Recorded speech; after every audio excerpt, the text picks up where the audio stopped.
Hello, नमस्ते प्रेक्षकांनो. आज आपण पाठराखीण या मालिकेचा आजचा भाग म्हणजे रिव्ह्यू ऐकणार आहोत आणि पाहणारसुद्धा आहोत.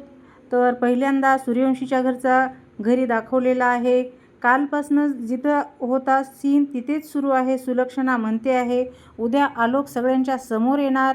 तेव्हा अंबिका म्हणते, आपल्या आलोकची ही अवस्था आणि तो कोणत्याही काम करायला कॅपेबल नाही, हे बाहेरच्या लोकांना जर समजलं तर त्यांचा आपल्यावरचा विश्वास उडेल, असं अंबिका म्हणते. आपण त्यांना फसवतोय अशी भावना निर्माण होईल. कोट्यावधीचं नुकसान होईल कंपनीचं. तेव्हा सुलक्षणा म्हणते, हे नुकसान नाही अंबिका, गुंतवणूक आहे. माझ्या आलोकच्या भविष्यासाठी एका आईने केलेला हा त्याग आहे. त्याला नुकसान नाही म्हणत, त्याला आईचं प्रेम म्हणतात, असं सुलक्षणा म्हणते. आणि मग सगुणा म्हणते, सॉरी मॅम. मग तेव्हा सुलक्षणा म्हणते, तुझं सॉरी नको आहे मला. तुझी चूक केलीस ना, त्याची भरपाई करायची आहे तुला. मग सगुणा म्हणते, म्हणजे उद्याच्या पार्टीची सगळी तुझ्या खांद्यावर आहे. सगुणा म्हणते, सगळं ठरल्याप्रमाणे झालं तरच प्राजक्ता या घरची सून होऊ शकेल, येते लक्षात तुझ्या, असं सुलक्षणा म्हणते. तेव्हा सगुणा म्हणते, हो मॅडम, यावेळी तुम्हाला तक्रारीला जागा देणार नाही, असं म्हणते. आणि मग तेथून निघून जातात सुलक्षणा आणि सगुणा. आणि मग अंबिका म्हणते, तुमचं मुलावरचं प्रेम कळतंय मला, पण त्या प्रेमापोटी तुम्ही सूर्यवंशीला संपवायला निघालात, हे का कळत नाही आहे तुम्हाला, असं म्हणते आणि रडत असते. मग आपण संध्याकाळ झालेली असते आणि कौस्तुभ बाहेर येतो आणि त्याच्या मित्राला भेटतो. काय करतोयस भाई? सॉरी यार, थोडं अर्जंट काम होतं म्हणून बोलावलं, असं कसं म्हणतो. मग मला सांग, तू इथे बरीच वर्ष राहतोस. तो मित्र म्हणजे दीपक आहे त्याचं नाव. तो म्हणतो, हां, इथल्या एरियातल्या सगळ्या लोकांना ओळखतोस का? तर तो मित्र म्हणजे दीपक म्हणतो, सगळ्यांना नाही, पण बऱ्यापैकी लोकांना मी ओळखतो. काय काय असं काय झालं आहे? तेव्हा कौस्तुभ म्हणतो, या एरियामध्ये कामत म्हणून राहतात. तेव्हा तो मित्र म्हणतो, कामत? त्या मुलांचं नाव आहे रोहन कामत, असं कौस्तुभ म्हणतो. ओळखतोस का? तेव्हा तो मित्र म्हणतो, रोहन कामत, असं म्हणतो. तेवढ्यात येतो पिंटूभाई आणि म्हणतो, कौस्तुभ शेठ, असं म्हणतो. आणि मग कौस्तुभ दीपकला कामतबद्दल जरा चौकशी कर, उद्या भेटू, असं म्हणतो. आणि तो दीपक निघून जातो. मग आता इकडे पिंटूभाई म्हणतो, कौस्तुभ शेठ इकडे कुठे? तेव्हा कौस्तुभ म्हणतो, पिंटूभाई इकडे जरा काम होतं म्हणून आलो होतो. तेव्हा तो मुलगा पिंटूभाई म्हणतो, कशी काय सुरू आहे तुमच्या बहिणीच्या लग्नाची तयारी? हळदीला बोलवायचं आपणाला, सगळं मजा मस्ती करूया, धमाल, आणि थोडासा घसासुद्धा गरम करूया, असं तो पिंटूभाई म्हणतो. मग आम्ही तशी हळद करत नाही, असं कौस्तुभ म्हणतो. तेव्हा पिंटूभाई म्हणतात, काय बोलतो बाई, हळद नाही? हळदीशिवाय लग्न कसं होणार? खर्चाचं टेन्शन आहे का? तेव्हा कौस्तुभ म्हणतो, खर्चाचं थोडं, असं म्हणतो. तेव्हा पिंटूभाई म्हणतो, खर्चाचं टेन्शन घेऊ नका, पिंटूभाई आहे ना. बहिणीच्या लग्नाचा खर्च करणार नाही तर कुठे खर्च करणार? आणि तुझ्या 4चे 8 करायचेत का नाही, असं तो पिंटूभाई म्हणतो. तेव्हा कौस्तुभ म्हणतो, मी कामात आहे, जरा जावं लागेल. पिंटूभाई म्हणतो, काय मग गोली मारो, आज बाईच्या 4चे 8 करून दाखवून देणार, असं म्हणतो. आणि तो गाडीवर बसून कौस्तुभला घेऊन जातो. आणि मग आता दुसरा दिवस उजडलेला असतो. तेव्हा आई आजी म्हणतात, सकाळी सकाळी हे दळभद्री तोंड पाहिलं आता, काही खरं नाही बाबा, असं प्राजक्ताला बघून म्हणतात. तेव्हा प्राजक्ता म्हणते, ते मी ट्युशनला चालली आहे सूर्यवंशीच्याकडे, हे असं प्राजक्ता म्हणते. एवढ्या सकाळी सकाळी? अजून त्यांचा चहा नाश्ता पण झाला नसेल, असं आई आजी म्हणतात. तेव्हा प्राजक्ता म्हणते, जे घडतं त्यावर आता मार्ग काढायचा आहे आणि त्या काहीच न बोललेलं बरं, असं प्राजक्ता मनातल्या मनात विचार करते. तेव्हा आई आजी म्हणतात, काय नक्की चाललंय? तेव्हा प्राजक्ता म्हणते, ते आई आजी लवकर बोलवलंय त्यांनी, येते मी, असं म्हणते आणि प्राजक्ता जाते. तेवढ्यात आई आजी उठून बाहेर पाहतात, ती गेली की नाही. आणि मग तेवढ्यात तिथे येते तृप्ती. आणि मग त्या तृप्तीला म्हणतात, आई आजी, तृप्ती बेटा, माझं एक काम करशील का? तेव्हा तृप्ती म्हणते, अगो बाई, अर्जंट आहे का? आत्ताच आली ना मी, आल्या आल्या कामाला लावताय, मला श्वास तर घेऊ द्या. तेव्हा आई आजी म्हणतात, तुझा श्वास घाल चुलीत, मी काय सांगते ते ऐक अगोदर. ती अवदसा कुठे निघाली आहे ते पटकन जा तिच्या मागे. मग तृप्ती म्हणते, आई आजी, तुम्ही मला पाठलाग करायला सांगताय? आई आजी म्हणतात, अगं स्वतःच्या घरात निर्लज्जासारखी स्वतःच्या घरात चोरी करायला लाज नाही वाटली तुला? आणि आता पाठलाग करायला वाटते का? जा पटकन, नीट लक्ष ठेव तिच्यावर आणि मला येऊन सांग काय काय ते. तेव्हा तृप्ती गप्पच बसते आणि मग ती प्राजक्ताच्या मागे जाते. मग आता इकडे कॅफेमधला सीन दाखवलेला आहे. कॅफेमध्ये रोहन बसलेला असतो आणि तिथे प्राजक्ता तोंडाला बांधून आलेली असते आणि ती तोंडाचं सोडत असते आणि मग विचारसुद्धा करते, नाही नाही. आणि रोहनला कळता कामा नये की मी कोण आहे. त्यांनी माझा चेहरा बघायला नको असा विचार करते आणि तोंडाचं काही सोडत नाही. आणि मग प्राजक्ता रोहन असं म्हणते आणि रोहनच्या टेबलाजवळ जाते आणि रोहन म्हणतो, कोण आहेस तू? मग तू भाग्यश्री तर नाही आहेस. तूच मला तिच्या मोबाईलवरून मेसेज केला होतास. कोण आहेस तू? नाव काय आहे तुझं? प्राजक्ता म्हणते, ते महत्त्वाचं नाही आहे. तुम्ही काय करता, कुठे राहता, तुमच्या परिस्थितीबद्दल भाग्यश्री आणि तिच्या कुटुंबाबद्दल तुम्ही खोटं बोललात, बरोबर ना? हे बघा, भाग्यश्री माझी जवळची मैत्रीण आहे. तिचं तुमच्यासोबत लग्न ठरले. मी तुम्हाला एक चान्स देते. जे काही असेल ते खरं खरं सांगा. तेव्हा रोहन म्हणतो, मला चेहरा पण दाखवत नाहीस आणि मला काय प्रश्न विचारतेस? मला प्रश्न विचारते कोण विचारते ते तर कळू दे मला. तेवढ्यात येते तृप्ती आणि लपून पाहते आणि म्हणते, प्राजू काय चालू पोरगी आहे, रोहनबरोबर काय करते? रोहन म्हणतो, तोंडावरचा स्कार्फ काढ. प्राजक्ता म्हणते, मी नाही दाखवू शकत माझा चेहरा. रोहन तुम्ही नाही उत्तर देऊ शकत. मग प्राजक्ता म्हणते, उत्तर असेल तर द्याल ना? उत्तर नाही आहे याचा अर्थ सरळ सरळ आहे की तुम्ही भाग्यश्री आणि तिच्या कुटुंबाला फसवत आहात, फसवणूक करताय भाग्यश्रीची. आणि मग प्राजक्ता तिथून उठून चाललेली असते आणि तिच्या तोंडाचा जो स्टॉल बांधलेला असतो तो सुटतो आणि मग रोहन तिच्या पाठीमागे येऊन उभा टाकतो आणि रोहन म्हणतो, तुला सत्य जाणून घ्यायचं आहे ना? मी सांगेन तुला सत्य, पण आधी तू मला तुझा चेहरा दाखव, तरच मी तुला सत्य सांगेन. तेव्हा प्राजक्ता मनातल्या मनात विचार करते, रोहन आणि त्याच्या परिवारासमोर कधीच येणार नाही असं मी मामीला वचन दिले, पण त्या वचनापुढे पण काय करू? चेहरा नाही दाखवला तर सत्य मला कळणार नाही आणि माझ्यासाठी भाग्याचे भविष्य मामीला दिलेल्या वचनापेक्षा महत्त्वाचं आहे असं म्हणते. आणि मग प्राजक्ता रोहनला चेहरा दाखवते आणि रोहनकडे तोंड करून उभा टाकते आणि मग बसा म्हणते. मग प्राजक्ता आणि रोहन दोघेही खुर्चीवर बसतात. मला आता तुमच्याकडून सत्य काय आहे ते ऐकायचं आहे असं प्राजक्ता म्हणते. बोला. तेव्हा तृप्ती म्हणते, काय चालू आहे प्राजू? बहिणीच्या होणाऱ्या नवऱ्यावर डोळा ठेवते. आधी तो कौशिक आणि आता तो रोहन. कौतुकास्पद कामगिरी आहे असं म्हणते आणि आजी आईला फोन करते.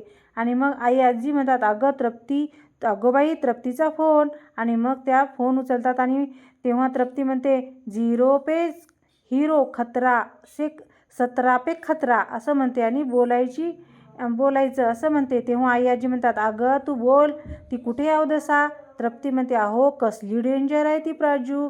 तुम्ही काय म्हणतात ती खाली मुंडी आणि पाताळ धुंडी?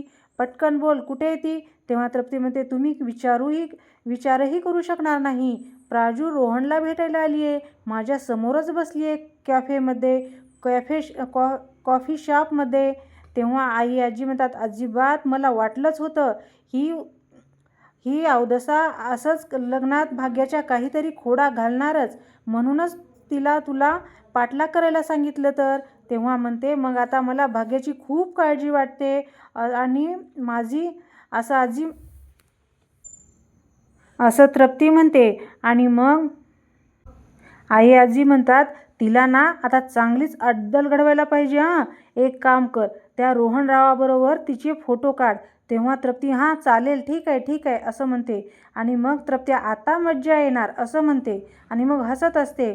आणि तेव्हा रोहन, तुम्हाला जे कळले ते खरं आहे.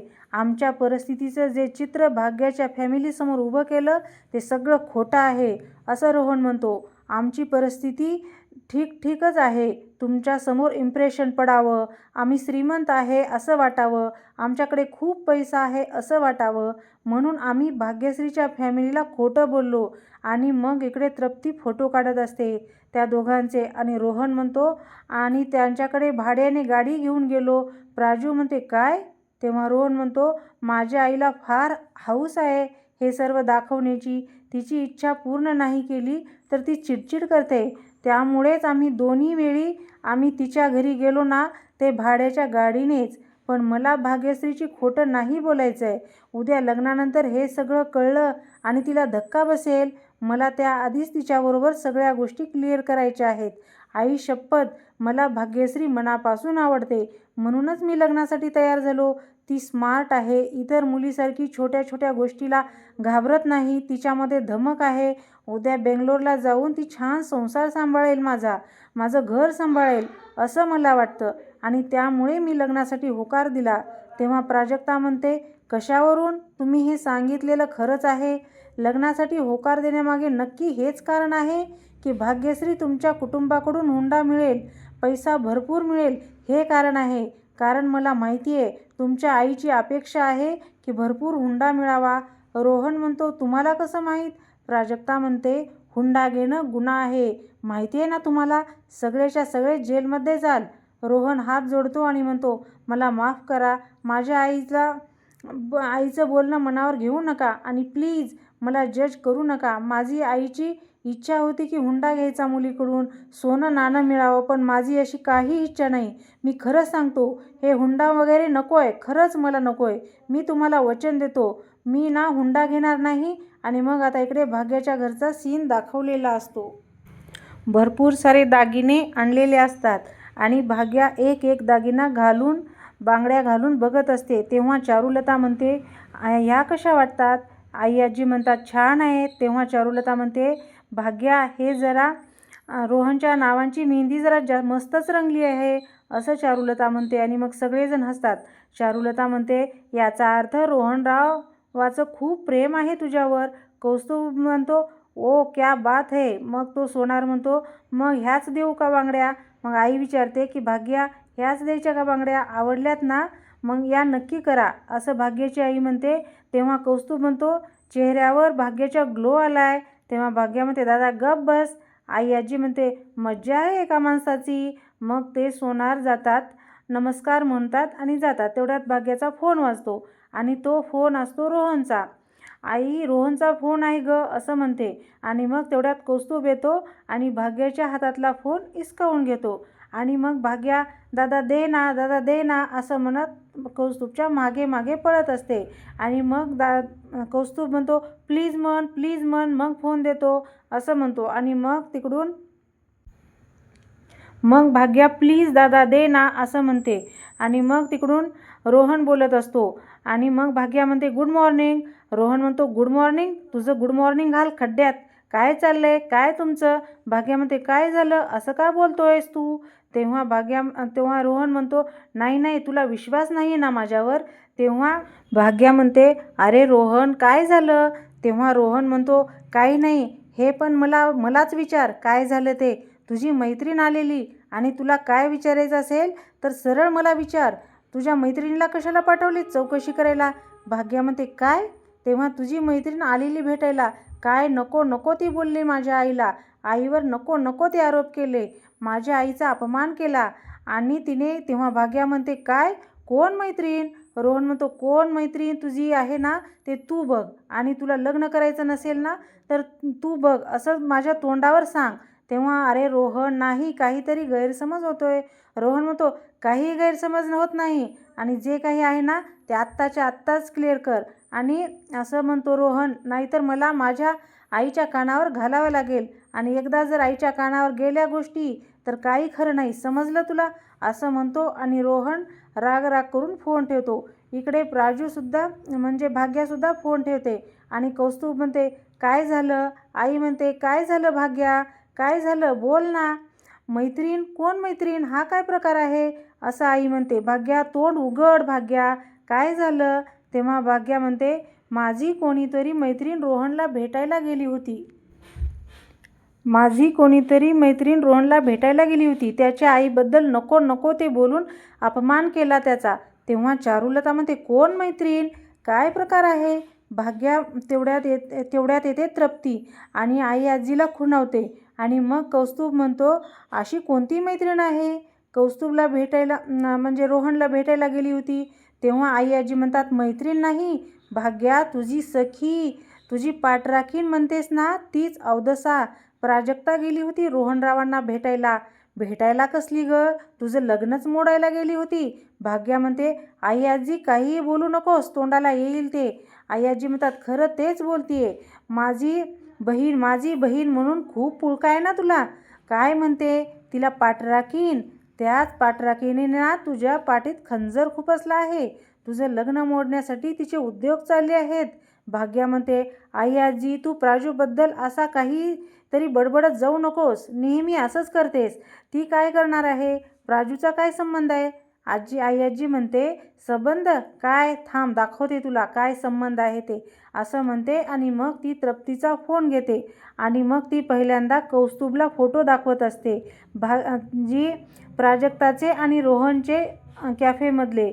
चारुलताला दाखवते आणि मग दाखवते भाग्याला. झालं का तुझं आता तरी समाधान. तेव्हा भाग्या तृप्तीकडे जाते आणि मग म्हणते, वहिनी तुझ्याकडे हे फोटो कुठून आले. प्राजू आणि रोहनला भेटायला गेले होते, तर तू तिकडे काय करत होतीस. तेव्हा आई आजी भाग्याकडे जातात आणि भाग्याला म्हणतात, मीच पाठवलं होतं तृप्तीला. प्राजक्ताच्या मागे कालपासून तिच्या वागण्याचा मला संशय येत होता. म्हटलं हे नक्की काहीतरी गोंधळ घालणार. आज भाग्या म्हणते, आजी काय सगळं वेड्यासारखं वड्याचं तेल वांग्यावर काढू नकोस. हे बघ, प्राजक्ताने तुझा विश्वासघात केलाय. आता तरी डोळे उघड. प्राजक्ता म्हणजे गोगलगाय आणि पोटात पाय अशी गत आहे. तिची तुझ्या लग्नात नक्की विघ्न आणणार मला ठाऊक होतंच. म्हणून तर तिला रंगे हात पकडायचं होतं आणि त्यासाठी पुरावे हवे होते. म्हणून मी तृप्तीला प्राजक्ताच्या मागे पाठवलं. तृप्ती म्हणते, भाग्या प्राजूने जाताना तोंडाला स्कार्फ बांधून गेली आणि रोहन समोर लगेच स्कार्फ काढून टाकला. हे सांगत होते, तुला माझ्या सोन्यासारख्या लेकीचं सुख बघवत नाही. तिला भाग्या आता तरी लक्षात आलं का तुझ्या. बघण्याच्या कार्यक्रमात साखरपुड्यात प्राजक्ता तुझ्याजवळ का नव्हती ते. तर तुझं चांगलं होतंय तर तिचा जीव तडफडतोय. प्राजक्तापेक्षा तू दिसायला पण तेवढी साधीसुधी आहेस, पण तिला नको आहे. पोरी, जी मुलगी तुझं लग्न मोडायला निघाली आहे ती काय होणार तुझी पाठराखीण. आणि इथेच आपला आजचा भाग संपतो. तर आता उद्याच्या प्रोमोमध्ये दाखवलेलं आहे की आता सूर्यवंशीच्या घरी सुलक्षणा म्हणते, आज संध्याकाळी आमच्या घरी आरवची वेलकम पार्टी आहे असं प्राजक्ताला म्हणते आणि तुला नक्की यावं लागेल. तेव्हा प्राजक्ता म्हणते, माझ्या बहिणीची हळद आहे, मला तिकडं जावं लागेल. सुलक्षणा म्हणते, तुला कसं मॅनेज करायचे ते तू ठरव आणि बघ. तेव्हा प्राजक्ता म्हणते, घरी आलेली असते आणि प्राजक्ता रडत बोलत असते की भाग्याचे लग्न मोडायचा मी प्रयत्न केला नाही. तेव्हा भाग्या मग म्हणते, रोहनला का भेटलीस तू. मला न विचारता माझ्या नवऱ्याला डायरेक्ट प्रश्न विचारायला का गेलीस तू. आणि तेच आपला आजचा भाग संपतो. तुम्हाला ही मालिका आवडते का. आवडत असेल लाईक करा, शेअर करा आणि सबस्क्राईब करायला विसरू नका. धन्यवाद.